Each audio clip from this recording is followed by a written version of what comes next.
Brilliant Minutes, sponsored by the brilliant attorneys at Jensen Law Firm. Well, we get to say hello to Brad on this Monday, and Brad's best friend. Man's best friend, and woman's best friend too.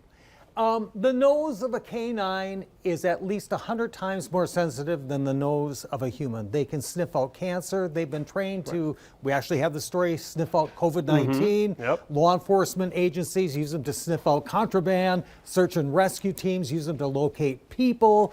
Maybe dogs are going to be getting a new job because, as it turns out, they can sniff out CWD, chronic wasting disease. So says this study from the University of Pennsylvania.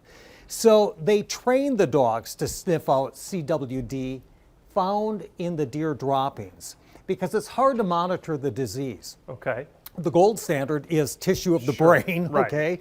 But there are other ways that you can, if you have other tissues from the animal, but what do? Start rounding up deer and taking tissues? Right. You know, it's just not a very feasible solution. But they found that they could actually train, and they just had a couple dogs in this study, and they were pet dogs. They weren't even trained search dogs, but they had the scent wheel where they had a little bit of a test where they trained these dogs to identify these deer droppings that the deer were indeed positive for chronic wasting disease, okay? And then they actually tested them in the field, and they were able to detect 8 out of 11 positive samples. So that's roughly 75% accuracy.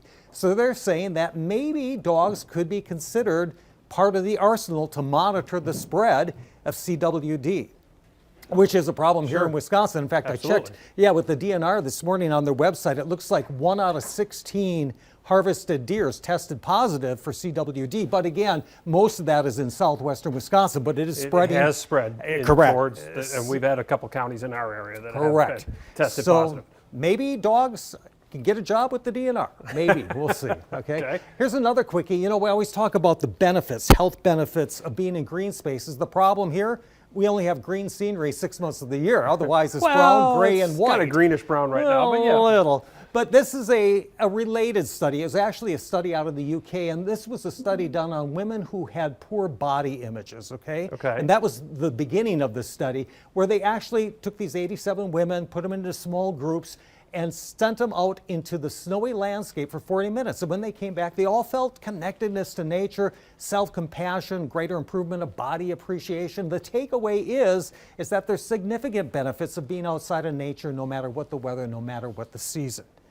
So something to consider there. Get out in winter. And no matter what the color happens to be. Could be green, could be white, could be blue, could be brown. A story we've covered many times, the demise of pollinators of all sorts. This organization, Alt-MPS, is giving away free seeds to attract pollinators. They're free. You can sign up online. We have the link at wbay.com/links and below the story when it's posted at wbay.com. But hey, it's free and it helps the pollinators. Everybody wins. Stick a few seeds in the ground. Absolutely. Come on. All right, Bradley, welcome back this week. We'll see you again tomorrow. Still